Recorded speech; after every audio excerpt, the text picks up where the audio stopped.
Kagulat World, buong Dubai na patingin. Isang eksenang mabilis kumalat online ang nagpakita ng pagdating ni Alexandra Ella sa UAE at hindi ito ordinaryong arrival.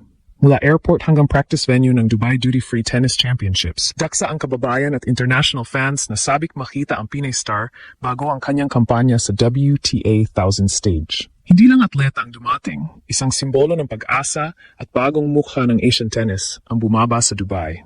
Sa unang public appearance niya, kapansin-pansin ang haba ng pila at ang energy ng crowd. May mga OFW na naghintay ng ilang oras para sa isang litrato o pirma. Ang meet and greet at open practice session ay naging mini-event sa dami ng tao. Organizers had to tighten crowd control habang patuloy ang pagdagsa ng supporters. Ang eksena ay bihirang makita para sa isang rising player sa ganitong antas ng torneo. Mas malalim pa rito ang kahulugan. Para sa maraming Pilipino sa Middle East, ang presensya ni Alex ay higit sa sports headline. Ito ay koneksyon sa tahanan.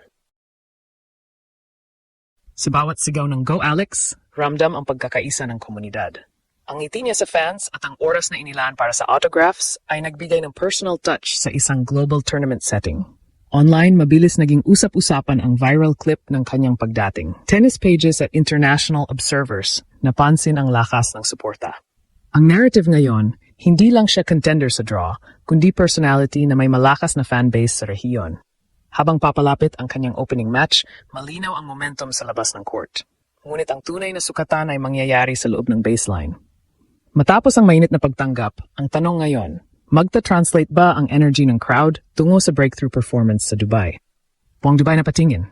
Sa sandaling tumapak si Alexandra Ayala sa lupa ng UAE, malinaw na hindi ito ordinaryong pagdating ng isang atleta. Ang eksena sa paligid ng Dubai Duty Free Tennis Championships ay agad nag-iba ang ritmo. Mula sa karaniwang maayos at kontroladong daloy ng mga manonood, naging masigla at emosyonal ang atmosphere. Mula pa lamang sa airport, may mga Pilipino nang naghihintay, may dalang bandila, posters at mensaheng puno ng suporta.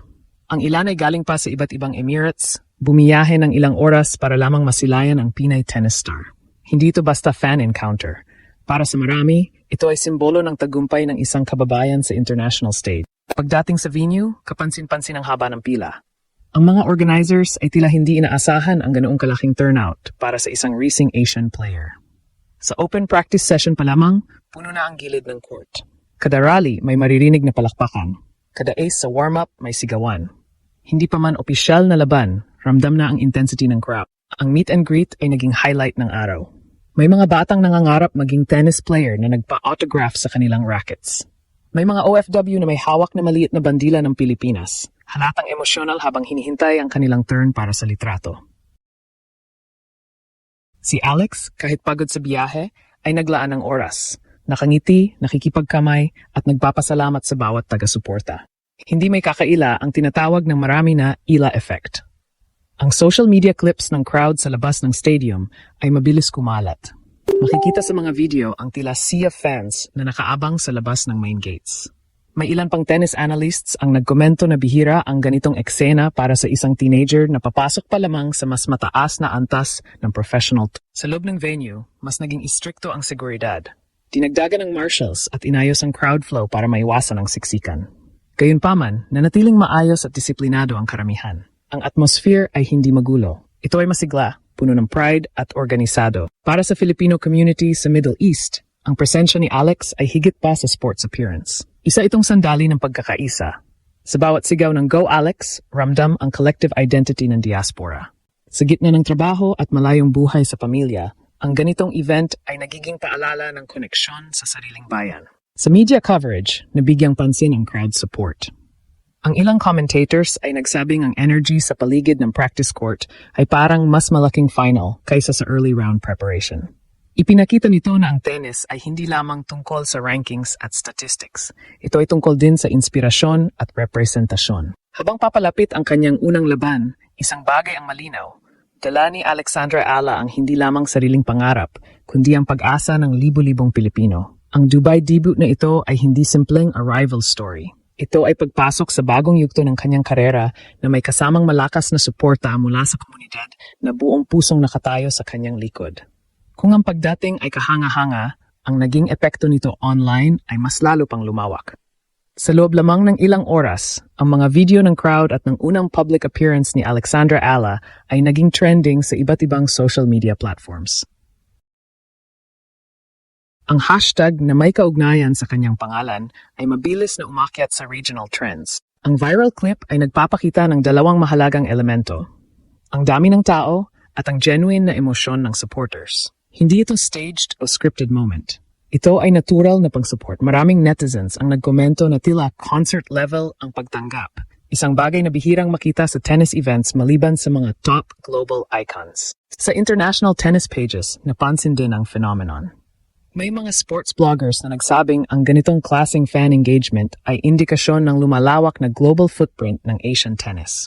Ang narrative ay nag-shift mula sa pagiging promising junior ni Alex, naging emerging global draw siya sa usapan. Ang marketing value ng ganitong exposure ay hindi rin nakaligtas sa mata ng mga observers.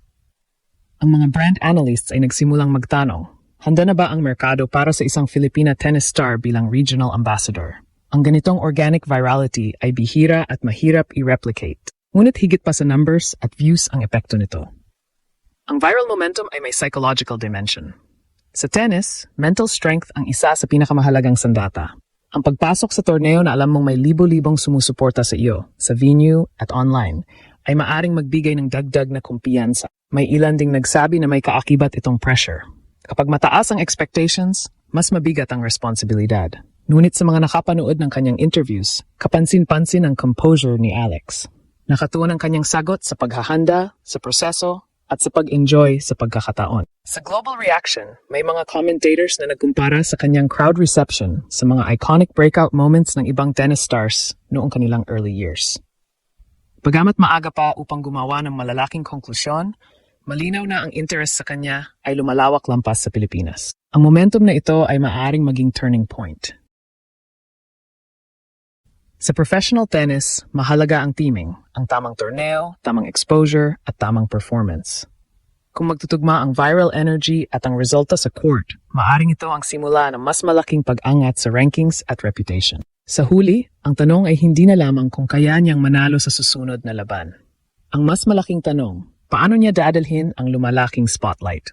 Sa ngayon, ang sagot ay nasa kanyang kalmadong kilos at determinadong paghahanda. Ang Dubai episode na ito ay patuloy na ang isang atleta ay maaring maging tulay ng kultura, inspirasyon, at pambansang pride.